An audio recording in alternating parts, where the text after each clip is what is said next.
She hadn't spoken to her daughter in 10 years, until a stranger with a trembling hand handed her a cup of poisoned tea. Every person on that bench told a story that cracked her soul open a little wider, day by day, without even knowing her name. She thought she was just listening, but someone was watching, waiting, and feeding her lies that tasted like trust. 10 days. 10 visitors. 10 secrets. And one of them was a knife smiling in the sun. By the time she realized the truth, she was already holding the phone, dialing the one number she swore she'd never call again. And then, he showed up. Again. This time, he wasn't carrying tea. He brought something far worse. What he said next nearly stopped her heart, because it wasn't just betrayal. It was revenge. You think you know who your friends are? Wait until one of them tries to ruin your soul with a smile. She forgave her daughter. But not before discovering the man who destroyed their family had been sitting beside her all along. It all started with the soft groan of old wood, the way that one bench near the pond always sighed beneath her weight, like it recognized her bones, like it had been waiting all this time just to carry them again. Marta Sullivan had never been the kind of woman to sit still for long. She'd raised 3 kids, buried one husband, survived a house fire, and lived through a war she never talked about, but lately, time had turned stillness into something she could no longer outrun. That morning, early October, sky low and heavy like it hadn't made up its mind yet, she walked the path toward the bench like it was her job to be there. Not because she had anywhere else to be, but because something inside her, something old and wordless, told her she ought to start showing up again. Even if she didn't know what for. She wasn't wearing anything special. Just the brown coat with the missing button, the one she used to patch herself because tailors are for weddings. The same scuffed shoes she'd worn when she left the courthouse 10 years ago and never turned back. And on her head, the faded blue ribbon that once matched her daughter's eyes, before those eyes turned cold and distant and stopped looking her way at all. She didn't come to feed the birds. Didn't bring a book.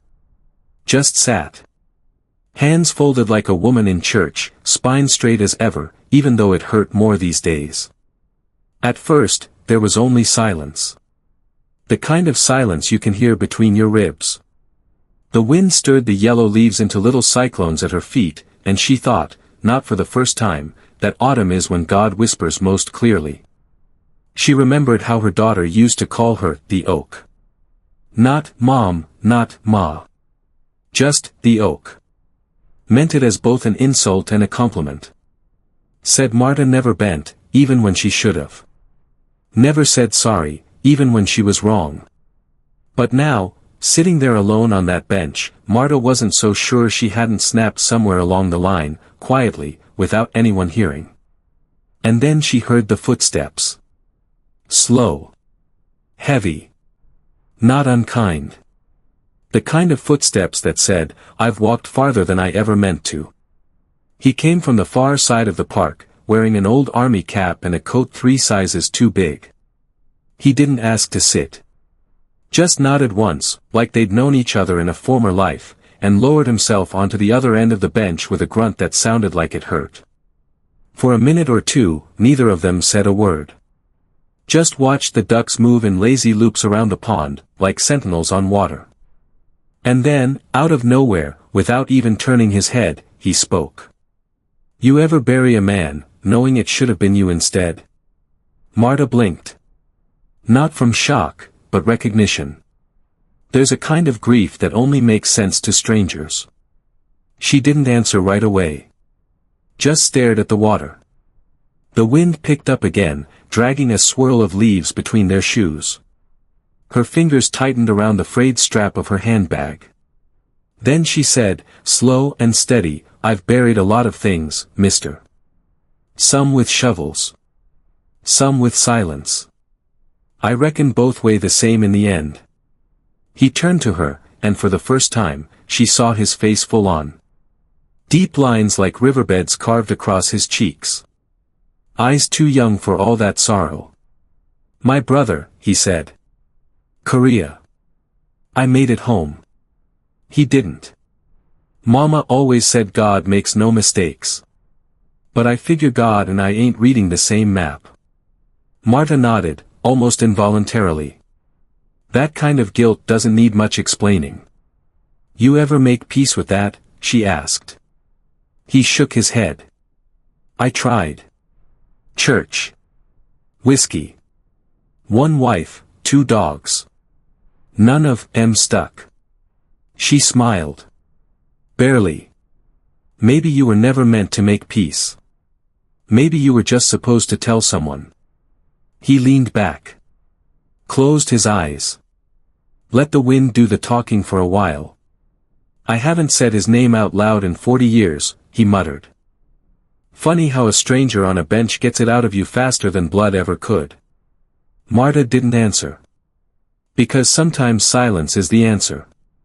She just let the weight of his words settle between them like an extra passenger. They sat like that for a long time. Ducks circling. Trees creaking. And the bench holding 2 lives it was never built to carry. When he finally rose to leave, he placed one hand on her shoulder, not too heavy, just enough to say thank you without saying it. Before he turned to go, he asked, You come here often, ma'am? She looked up at him, eyes steady, voice low. I will now. And then he asked the question that would start it all, soft, almost like a whisper meant only for her. Who are you waiting for? Marta looked out over the pond, where the wind had started to brush ripples across the still water like a hand smoothing wrinkles from an old photograph, and her voice came slower than before, like it had to climb out from somewhere deep and dusty. I'm waiting for a silence to end that's lasted too long to be called anything but punishment, she said, her words sinking like stones into the space between them. The man, already a few paces away, paused and half-turned, not to intrude, but because he knew the sound of truth when it finally breaks free. I'm waiting for a daughter who used to braid my hair with flowers when she was 5, Marta continued, her eyes fixed on something only she could see, but now won't answer the phone when I call once a year on her birthday, just to hear if her voice still sounds like it used to. The man didn't speak. Didn't nod. He just touched the brim of his cap with a kind of reverence, then walked off toward the far path, his figure swallowed by the gold and rust of dying leaves. The next morning, Marta returned to the bench earlier than usual, wearing the same coat, the same ribbon, but this time with a little envelope tucked in her pocket, empty, unsealed, like a letter waiting for the right words to come. She hadn't slept much. The kind of night where every creak of the house felt like someone trying to speak through walls too thick with history. She sat, and waited. And it wasn't long before someone else found the bench. A woman this time, mid-30s maybe, with frizzy red hair and a baby strapped to her chest, the kind of worn-out look in her eyes that spoke of long nights, small kitchens, and too many meals eaten standing up.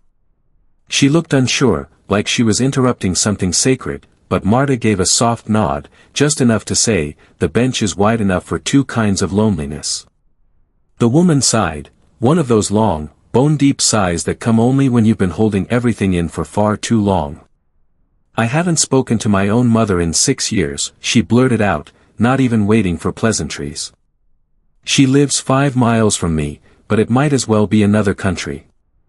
Marta turned slowly, eyebrows lifted just enough to show the ache she recognized in those words wasn't a stranger to her either. Did she do something unforgivable? Marta asked, voice steady like a seasoned doctor checking a pulse they already know is fading. The woman laughed, but there was no joy in it. Just bitterness, cracked and dry. She criticized how I held my son, she said.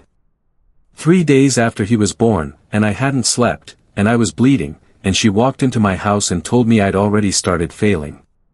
Marta didn't flinch. Didn't offer sympathy the way younger women often did, with pats and clichés and tea. She just said, my daughter told me once that I made her feel like a guest in her own life. And I thought I was being helpful. The woman looked at her then, really looked, and something softened between them, something like shared shame that no longer needed defending. The baby stirred. Gurgled. Reached out toward Marta with a tiny hand, fingers wiggling like he was casting a spell of innocence over everything grown-ups had broken. Marta reached back slowly, letting the little fingers wrap around one of hers. "You planning to wait 6 more years?" she asked, not accusing, just curious. The woman shook her head, almost as if she didn't trust her own voice. "I don't know how to go back without feeling small," she whispered. Marta nodded, and for the first time that day, smiled, not wide, not bright, but real. "You don't go back," she said. "You stand still. You wait. And sometimes, if you've hurt someone enough, you've got to wait in the open, like a lighthouse, until they decide the coast is clear." The woman stood, tears welling up but not falling, and she leaned down just enough to kiss Marta's cheek. "I think I'll try," she said, already walking away before Marta could answer. And so, for the second day in a row, Marta watched someone walk away lighter than when they arrived, and wondered how long she'd been carrying her own weight without knowing what it had cost her.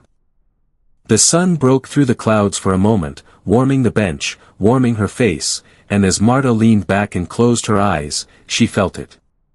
Not peace. Not yet. But the first draft of it. She sat there until the leaves began to gather at her feet again. And when a quiet voice spoke from behind her, she didn't even flinch. "You ever feel like a ghost in someone else's story?"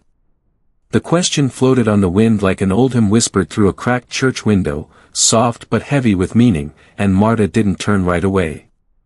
She sat with her back straight, eyes still closed, breathing in the crisp scent of leaves and old pond water, like it might carry her back to a memory that still refused to fade.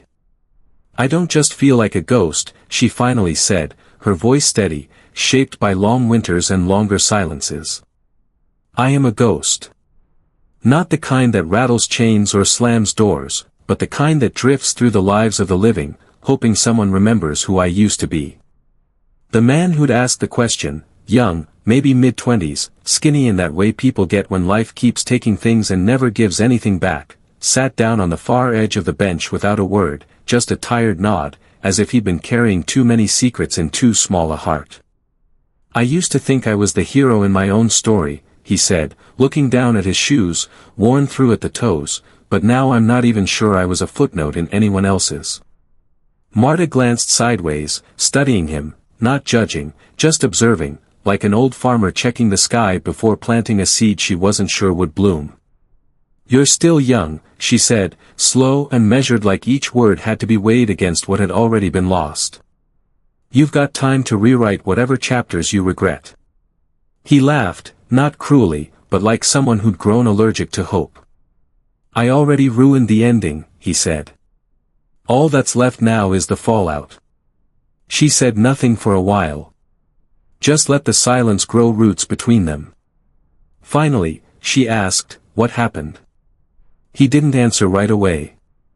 Reached into his coat pocket and pulled out a photograph. It was creased down the middle, edges soft and curling, like it had been folded and unfolded 100 times too many. He handed it to her. A boy, no more than 8, smiling with 2 front teeth missing and a dog licking his cheek. "That's my brother," the young man said, eyes on the pond. "I raised him, more or less. Our mom worked nights. Dad was, well, he was better at leaving than staying." Marta felt the picture in her hands, as if the story inside it might rise through the paper and speak for itself. "He looked up to me," the man continued, voice cracking just slightly. "Used to follow me everywhere. I told him once that he could be anything he wanted, as long as he stayed close." Marta nodded, her fingers still resting on the edges of the photograph like it might tear if she let go. "And then one night," he said, quieter now, "I left him alone. Just for a few hours. I thought I was invincible, thought he was too. But kids don't stay kids forever. Especially not when you stop showing up." Marta didn't ask what happened next. She didn't need to. Some things are written so clearly in a man's face, you don't need the ink to see the blood underneath. Instead, she passed the photo back, carefully, like she was returning something sacred to a broken shrine. "He's still around?" she asked. The man shook his head. "He's breathing. That's about all I know." For a while, They both watched the ducks again, circling like old ghosts who didn't know the world had moved on. Then Marta spoke, her voice softer than before. My daughter used to run down this very path with pigtails and scraped knees, shouting that she was faster than the wind. And now I haven't seen her face in 10 years. The young man turned to her, surprised. Why not? Marta sighed, long and deep. Because I said something I thought was love, but it came out like judgment. And once words leave your mouth, they don't come back the same way. The bench creaked as they sat in shared silence. Not the kind that separates people, but the kind that binds them when the world's been too loud for too long. The young man stood, folding the picture into his palm like it was all he had left. Do you think they ever forgive us? He asked, not to her, really, but to the sky, the trees, the past itself. Marta didn't move. Just whispered into the breeze. Only if we show them we haven't forgiven ourselves too quickly. The man walked off slowly, his shadow stretching longer than his frame, and Marta sat alone once more, except this time, the bench didn't feel quite as cold beneath her. She watched the path. And then, just as the sun dipped low enough to turn the water to gold, another figure appeared in the distance, slow-moving, deliberate, and carrying something wrapped in a brown paper bag. As they approached, Marta narrowed her eyes and called out gently. Is that for me, or are you just pretending to be generous? The man stopped just shy of the bench, his shoes dusted with dried leaves, and smiled in that half-hearted way folks do when they're not quite sure if they're welcome or just tolerated out of politeness. He held up the brown paper bag like it was proof of something, maybe an offering, maybe a habit, or maybe just an excuse to be seen. It's not much, he said, his voice smooth like a radio host from the old days, rich with charm but hiding something beneath, but I figured no one should sit through October without a proper slice of cinnamon apple pie. Marta tilted her head, one eyebrow arching just enough to say she wasn't one to be won over by flattery, even when it came in the form of warm pastry and friendly faces. Pie is rarely ever just pie when it's carried this far, she said, patting the bench beside her, not too inviting but not shutting the door either. He chuckled, a soft rumble in his chest, and sat down slowly, careful with his knees like a man who knew exactly what winter did to old joints. They sat in silence for a moment, the pie untouched between them, its aroma cutting through the autumn air like a memory wrapped in sugar and regret. I used to bake, Marta said, almost absently, as if the words were meant more for the wind than the man beside her. From scratch. Real lard. None of that canned stuff. My daughter said it made the whole house smell like Christmas, even in July. The man smiled, unwrapping the bag with slow, deliberate hands. Smells like somebody knew how to anchor a home. Marta didn't respond to that, just looked at the pond, her face carved with stillness, like an old painting that had learned not to trust light. He handed her a small white napkin and half the slice, the crust still warm. She accepted it without a word, but with a small nod that meant more than thanks. They ate slowly, quietly, the kind of slow that says neither of them was in a hurry to be anywhere else, even if their hearts were still scattered somewhere far from that park. I used to come here with my wife, he said after a while, brushing a crumb from his lap like he was trying to erase something bigger. Same bench, same time. We liked watching the people who didn't know they were being watched. Marta looked at him then, really looked, and saw that his suit jacket, neat though it was, had a threadbare quality around the cuffs, and that his hands, though steady, trembled slightly when they rested. Is she gone? Marta asked, her voice low, but not without warmth. He shook his head, but not quite in the way one does to say no, it was slower, more like he was brushing off a shadow that had started to cling. She's still here, he said. Physically. But she doesn't remember my name anymore. Calls me, that man, or the neighbor. Some days she's scared of me. Some days she laughs and says I have a nice face, like I'm a stranger who just walked into her world. Marta lowered her eyes. The pie had gone cold in her hands, but she didn't care. I watched my sister disappear that way, she said. Piece by piece. First it was the keys. Then the stove. Then my name. He turned toward her, something in his eyes softening, not pity, but understanding, that rare kind born only from shared ache. Every morning I tell her the same story, he said. How we met. What she wore. How her laugh made me believe in good things. I say it like a prayer. Hoping one day, maybe just for a second, it'll spark something behind her eyes. Marta looked up at the trees. The light was beginning to shift now, gold seeping through the thinning canopy like it was painting the last pages of a chapter. She ever answer you? She asked. He paused. Then smiled, not wide, but deep. Last week, he said, she called me by my name. Just once. Just before bed. Said, "Good night, Harold." And then she turned away like it had cost her everything. Marta didn't speak. She just reached into her coat pocket, pulled out the empty envelope again, still blank, still waiting. Harold noticed. His brow furrowed slightly, not intrusively, but with the kind of concern that says, "I've written letters I never sent, too." "You thinking of writing to someone?" he asked gently.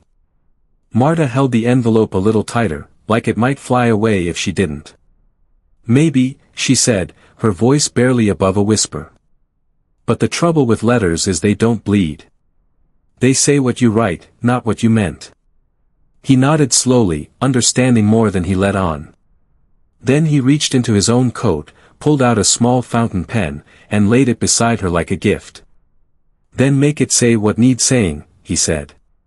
"Even if it takes the whole page to get it wrong first." She didn't thank him. Didn't need to. Instead, she looked at the ink and whispered. "What if they've stopped waiting for the apology?" Harold didn't answer right away, not because he didn't know what to say, but because he understood that some questions require you to sit with them like a dying fire, waiting to see whether they'll flicker out or flare up again before dawn.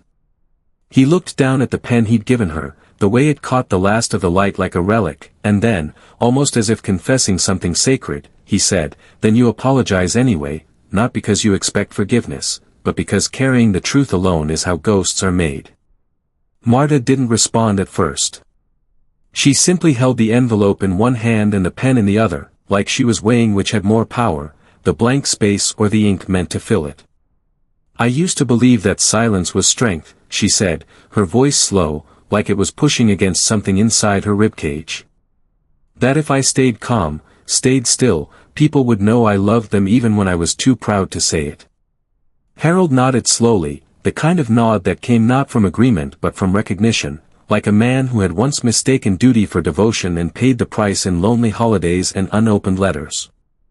"My brother used to say that nothing good ever comes out of a sealed mouth," he said.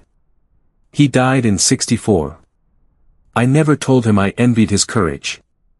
Marta looked over at him, eyes sharper now, as if hearing something in that sentence that didn't quite sit right. "What kind of courage?" she asked, her tone gentle but laced with quiet suspicion, like she knew the answer wasn't going to be about medals or parades. Harold took a breath. Long, unhurried.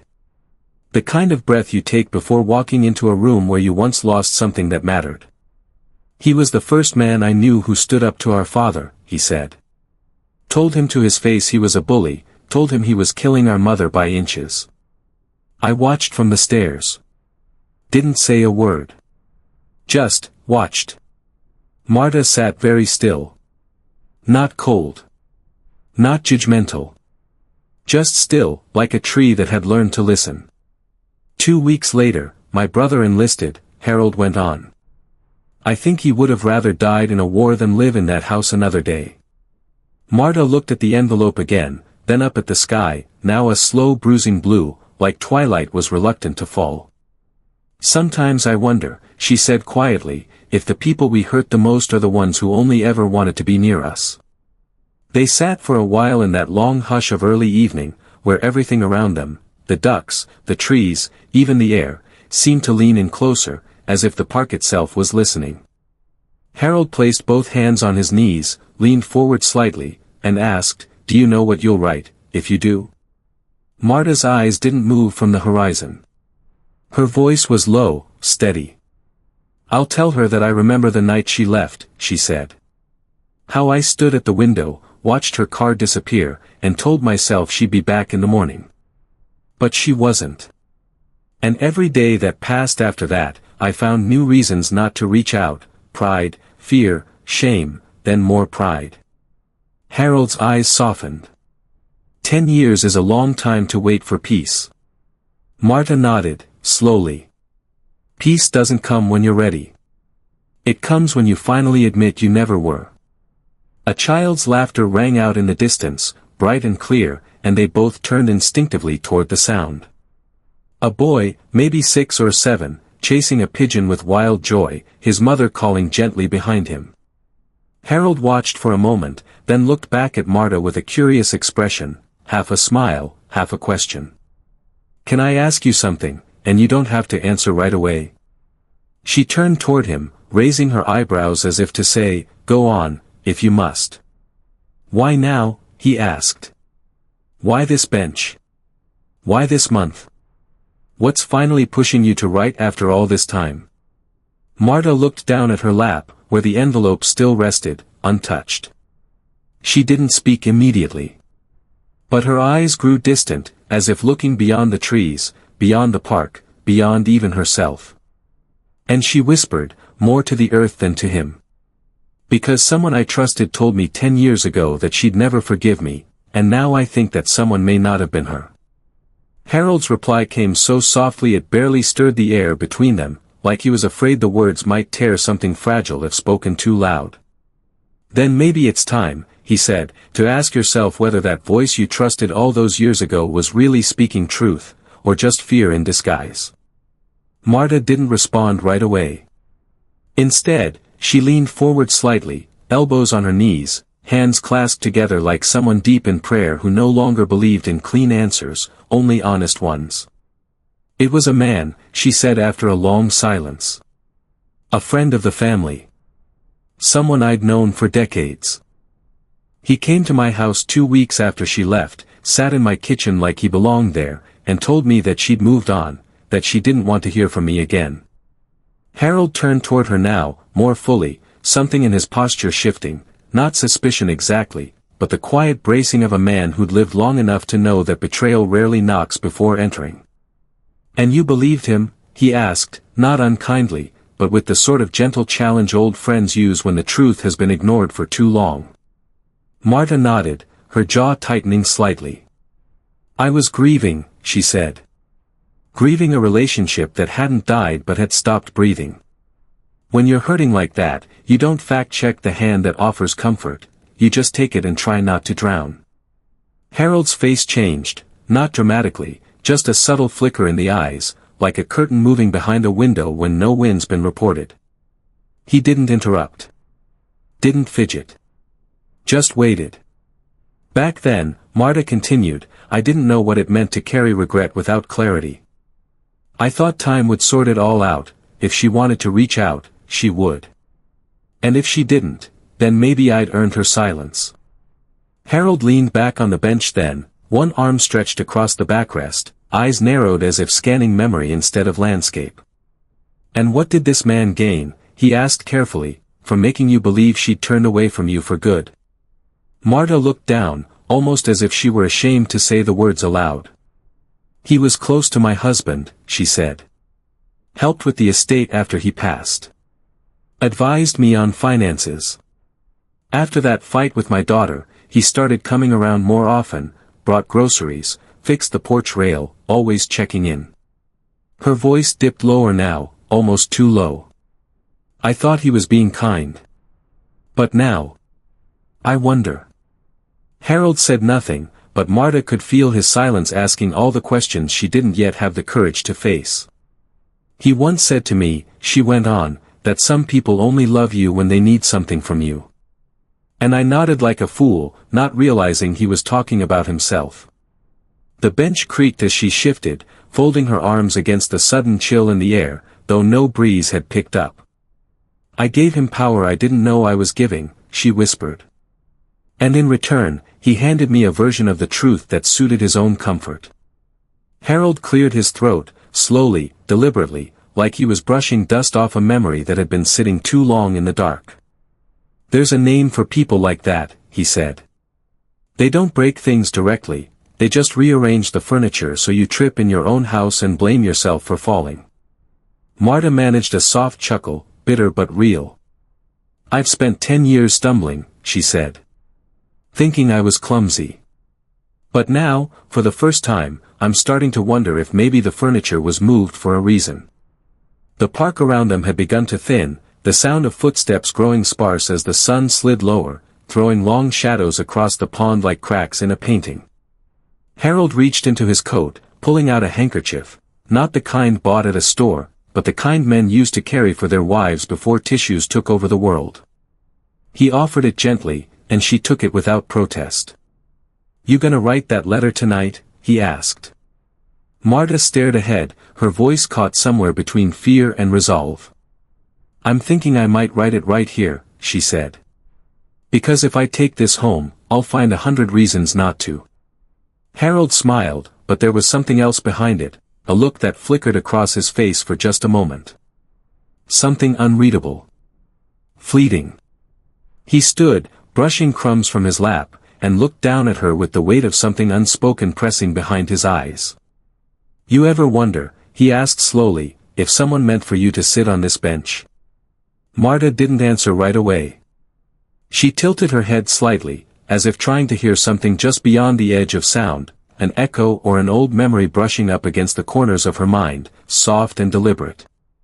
"I used to believe in coincidence," she said finally, her voice stretched like an old song played too slow, "but lately, it seems the pieces of my life have started circling back in ways that feel too precise to be chance." Harold gave a small, knowing nod, the kind a man gives when he's seen too many impossible things to call them luck and too few miracles to call them divine. Marta ran her fingers along the edge of the bench, tracing the grain like it might reveal a secret, and continued, "This bench used to mean nothing to me. Just another seat in a world full of places to rest. But now it feels appointed." Harold sat again, not saying a word, his eyes fixed on her like he was studying a candle that had begun to flicker in a way he didn't expect. "It's like something's been waiting here for me," she whispered, "not to punish, not even to teach, but to witness. To hold space while I remember what I tried so long to forget." The silence that followed wasn't empty. It was full of time, full of ghosts, full of all the versions of herself she'd carried into that park without ever meaning to. Then, slowly, she pulled the pen from her coat pocket, unscrewed the cap, and laid the envelope across her lap like a canvas. But before she could write a single word, a voice interrupted her, young, sharp, almost too casual for the hour. "Mind if I sit?" The two of them looked up, and standing in front of them was a man perhaps in his early 40s. Clean-cut, tailored jacket, too polished for someone just passing through a park. He had a confident smile and eyes that scanned too much in one glance. Marta looked at Harold, who gave the stranger a long, measured look before nodding slightly. The man sat down on the far end of the bench, crossed one leg over the other, and looked out at the water like he owned the view. "I used to know a woman who sat here every Thursday," he said with a nostalgic tone, but it rang just a shade too loud, like a song played a little off-key. Marta stiffened, only slightly. Harold folded his arms, and for the first time since she'd met him, Marta saw something shift in his face, less softness now, more calculation. "She always wore a ribbon in her hair," the man continued. "Blue." Said it made her feel visible. Marta's breath caught, just for a second, because that was something she had never told anyone. Not even her daughter. It had been a private reason, almost foolish, a child's trick to feel less invisible in a world that stopped noticing her years ago. Harold cleared his throat, slow and deliberate, then leaned forward and said in a tone smoother than silk but sharp as frost, "And where exactly did you meet this woman?" The man smiled again. Not kindly. "Oh, years ago. During a very difficult time in her life. She was grieving. I just tried to be a comfort." Marta didn't speak. She simply stared ahead, her heart beating slower now, heavier, like the ground beneath her had begun to shift. "I never meant to get in the middle of anything," the man went on, hands raised like he was delivering a sermon. "But when people are vulnerable, they need someone to help them sort through their feelings." Harold's eyes narrowed just enough to suggest he'd heard this kind of speech before, once too often. Marta finally turned, slowly, her voice steady but low. "You told me," she said, "I wasn't welcome. That she'd moved on. That I should stop trying." The man tilted his head, almost surprised. "Did I?" He smiled again. That same damn smile. And in that moment, the last 10 years collapsed like a house built on sand. Marta didn't need an explanation, she felt the truth blooming in her chest like fire. "You lied to me," she said, not with rage, but with something colder, clarity. Harold leaned back on the bench, his face unreadable now. "People like him," he said calmly, "don't see it as lying. They see it as management." The man shrugged, almost pleased. "I did what was best for everyone," he said. "You needed peace. She needed distance. I gave both." Marta stood, slow but certain, her voice firm like thunder far off but drawing closer. "You gave yourself control. That's all. You wrapped your interference in kindness and handed it to me like a gift." The man rose, brushing off his coat as if insulted by dust, not words. "I saved you both from years of pain." Marta stared straight at him. "No. You delayed our healing so you could feel useful." He paused, then gave a final smile and walked off, disappearing down the path like a magician's trick, vanishing just before the final reveal. Marta sat back down, slower now. She looked at Harold. "Why would someone do that?" she asked quietly. "Insert themselves into a wound that didn't belong to them?" Harold didn't answer right away, not because he didn't have one, but because some truths require more than just words to land properly. They need silence first, like soil before the seed, to be understood fully. He leaned forward, elbows on his knees, hands clasped as if he were holding something between them that had once been warm but was now fading. "Some men," he said, slow and low like an old engine turning over, "don't feel alive unless they're standing in the middle of somebody else's fire, pretending they're the ones holding the hose." Marta nodded slowly, her fingers absent-mindedly running across the envelope again, as though the paper might absorb the weight of what she now understood. "They crave chaos," Harold went on, "but only the kind they can choreograph, controlled disasters where they get to be the architect and the savior in the same breath." Marta glanced at him, a sad smile tugging at the corners of her mouth, not from amusement but from the sick recognition of a truth too long ignored. "He did make me feel safe," she said. "At first. He knew just when to show up. Knew exactly how to nod like he understood, when really he was just fishing for more of my pain." Harold's eyes didn't move from the path the man had taken moments ago. "They collect people like that," he said. "Not to love them, not to know them, but to own a version of them. A version that stays broken enough to need fixing." The wind stirred then, not hard, but steady, like the earth itself was exhaling. Marta leaned back against the bench, her face turned toward the darkening sky, and whispered, "He made me believe I was difficult to love." Harold looked at her, not with pity, but with the kind of sorrow that only comes when two people finally see the same wound in each other. "You weren't difficult," he said. "You were in pain. And people like him prey on the tired, not because they're weak, but because they're too exhausted to doubt a warm voice." Marta's hands tightened around the pen. "For 10 years, she said, I pictured my daughter rolling her eyes every time she saw my name on her phone.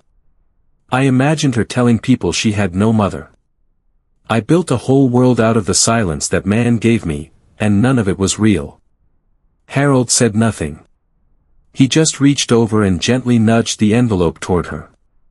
"Then maybe," he said, "it's time you give her a world built on something real." Marta looked down at the blank space again. And for the first time since she started this ritual, these quiet mornings on the bench, these conversations that began like strangers and ended like confessions, she felt something shift. Not hope. Not yet. But readiness. She opened the envelope slowly, placed the folded paper across her knee, and began to write, not perfectly, not even legibly at first, but truthfully. She didn't look up until the last light was slipping away behind the trees. Harold stood, brushing off his coat again, and turned to her with a small smile. "You did good," he said. Marta folded the letter, slid it into the envelope, and looked up at him. "You ever have something taken from you?" she asked, so slowly you didn't notice until the emptiness was the only thing left. Harold didn't answer, not with words, anyway. He just looked at her, eyes soft, and nodded once, deeply. Then, without another word, he turned and walked away into the dusk, his steps quiet, measured, and just a little too steady, like a man who had finally finished a chapter and knew there was nothing more to add. Marta sat alone now. Letter in hand. Park empty. But she didn't feel alone. She felt, watched. And just as she rose from the bench, the last person she ever expected to see again stepped from behind the tree line, her coat open, scarf blowing in the breeze, eyes wide but unreadable. She stopped a few paces away. Marta's heart froze. And then her daughter spoke the words Marta hadn't heard in over a decade. "Did you really believe I wanted to forget you?" Marta stood motionless, the envelope still clutched in one hand like a relic of an old war, creased, trembling slightly, stained by nothing visible but heavy with every word she'd never spoken and every one she had spoken too late. Her breath caught in her throat, not because she was afraid, but because that voice, her daughter's voice, was exactly as she remembered it, only heavier now, older, as if time had placed bricks on its edges. "I believed it because I had to," she said slowly, every word dragging with it the weight of 10 silent years. "Because if I didn't, I would have had to face what I'd done, and back then I wasn't strong enough to do that." Her daughter, Elena, the name that still echoed through her dreams like an unanswered prayer, didn't step closer, but her eyes never left her mother's face, as if she were searching it for the woman she remembered and wasn't quite sure what she was finding. "I waited," Elena said, her voice lower now, steady but thick, "not because I was angry forever, but because I didn't know who I'd become without you." Marta lowered her gaze, blinking slowly, her voice almost swallowed by the wind that had begun to whisper through the leaves. "I told myself you were better off," she said, "that my absence would give you room to grow without the weight of my expectations." Elena stepped closer then, just one pace, but it felt like a lifetime bridged. "I used to call your voicemail just to hear you breathing before the beep," she said. "And then one day the number stopped working, and I thought maybe that meant the door was closed." Marta looked up, eyes meeting hers fully now, and said, "No, baby. I just ran out of things I thought you'd want to hear." Elena smiled then, but it was a sad smile, a cracked windowpane letting in a little light. "I would have taken anything," she said. "Even silence with your name on it would have felt like something." The wind picked up now, stronger, almost as if it too had been waiting for this moment, rustling the trees, stirring the pond, reminding them both that time was still moving and mercy, if asked kindly, could still show up late. Marta held out the envelope, her hand trembling not from weakness, but from something closer to release. "I wrote this before I knew if I'd ever see you again," she said. "But now that you're here, I want to say the words myself." Elena didn't take the envelope. She just nodded, quiet, willing, the way daughters nod when they know something important is about to be said and they don't want it rushed. "I was wrong," Marta said. "Not once, but over and over. I confused my fear with wisdom, my pride with love, and I made you carry the weight of both." The silence that followed was not empty. It was sacred. "I've hated you," Elena said, her voice cracking in that particular way daughters' voices crack when they're speaking from a wound that never quite healed clean. "Not because of who you are, but because of what I became trying not to be like you." Marta nodded slowly, her voice soft now, but firm in the way old would hold strong after the years have hollowed it. "Then maybe it's time," she said, "we stop trying not to be each other, and instead start learning how to see what we both survived." For the first time in 10 years, they stood without needing to defend their pain, and the space between them, once wide enough to fit a lifetime of silence, began to close, not all at once, but one heartbeat at a time. Elena stepped forward, and Marta, with every muscle resisting but her soul consenting, opened her arms just enough. The hug wasn't dramatic. It wasn't tear-soaked or cinematic. It was quiet. Awkward. Real. Two women holding each other like the world might let go if they didn't. "I kept something," Elena whispered as she pulled away, reaching into her coat pocket and pulling out a photograph, wrinkled and fading with time. It was Marta, holding a toddler on her lap. Both were laughing, caught mid-moment, sunlight in their hair. "I carried this," Elena said, "through every job interview, every heartbreak, every hospital waiting room. You weren't gone, Mom. Just misplaced." Marta took the photo, hands shaking, tears now silently tracing lines down her face like rivers returning to their source. Then she asked the question, barely more than breath. "Why did you come today?" Elena didn't answer right away. She looked down at her hands, still clinging to the memory in that photograph like it was a compass that had brought her through a storm far longer and more unforgiving than anyone else could see from the outside. When she finally spoke, her voice came low, and there was something inside it that felt different now, not anger, not even sadness, but a kind of weary truth that only rises when the last of the pretense has burned away. "I came because someone left a message on my desk at work last week," she said, still not looking up. No name. No envelope. Just a torn piece of notebook paper, folded once, with a single sentence written in handwriting I didn't recognize. Marta's brow furrowed, and her hands, still resting on the photograph, stilled completely. Elena continued, her voice steadier now, as if reciting something memorized through sleepless nights. It said, "Your mother is at the bench every morning at 10. She's not waiting for peace, she's waiting for you." The wind stilled. Even the trees seemed to pause. Marta's breath caught, because that sentence, those exact words, were the ones she had whispered aloud just once, alone, to herself, the very first morning she'd sat on that bench. No one else was there that day, she murmured, more to the sky than to her daughter. "I didn't say it to anyone." Elena looked at her now, and in her eyes was something unsettled, like a woman who just realized she had been part of someone else's plan all along. "That's why I came," she said. "Not because I was ready. Not because I forgave. But because someone out there knew enough about both of us to bring me back before it was too late." Marta turned, slowly, eyes narrowing, not with suspicion, but with dawning understanding. A kind of reckoning she hadn't quite seen coming. "Elena," she asked gently, "who exactly delivered that message to your desk?" Elena shook her head. "No one knows. I asked around. No one saw anyone. Security said there was no visitor log that matched. It was just there when I came back from lunch.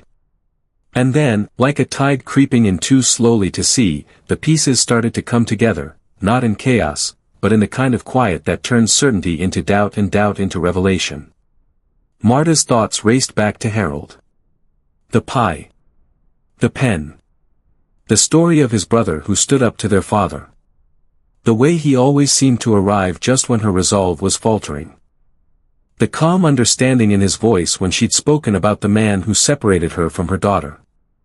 And most of all, the way he disappeared that day without saying goodbye. She looked around the park now, suddenly noticing that something was missing. That bench, once a confessional, now felt like a stage that had been emptied before the curtain could fall. "I think," Marta said slowly, voice trembling, "Harold wasn't here for himself." Elena's eyes widened. "Who's Harold?" Marta turned to her daughter, heart thudding like a drum in the quiet of the dusk. "He's the one who gave me the pen I used to write your letter," she said. "The one who listened, every morning, without pushing. The one who asked me, just before he left, if I ever wondered whether someone meant for me to sit on that bench." Elena's face changed then. Not with fear, but with realization. "Mama," she said, voice cracking. What if he wasn't who he said he was? Marta blinked, slowly, as the breeze picked up again, carrying with it a scent she couldn't quite place, something warm and old, like pipe smoke and polished leather. I never saw where he came from, Marta whispered. Never saw him speak to anyone but me. And he always left before anyone else arrived. They sat in silence then. No footsteps. No voices. Just the fading sunlight draped across their shoulders like a shawl passed down by someone they'd both forgotten how to thank. Finally, Elena looked back at her mother, eyes full now, no longer guarded. Whoever he was, she said, he brought me back to you. Marta nodded, her voice soft, almost reverent. And he helped me find you inside myself first. They stood then, arm in arm, no words needed to mark the moment. The letter was never mailed. But it was never meant to be. Because sometimes, the real message isn't written on paper, it's written into the choices we finally make when we stop being afraid of the truth. As they turned to leave the bench behind, a breeze passed through again. And just for a moment, only a moment, they both thought they heard the sound of footsteps behind them. Measured. Slow. But when they turned, there was no one there. Only the bench. Empty again. Waiting. Watching. Like it had always known. Let me know in the comments, where in the world are you tuning in from? It's always a joy to see how far these stories reach. And if this one touched your heart, go ahead and subscribe so you won't miss the next one. Until next time, take care.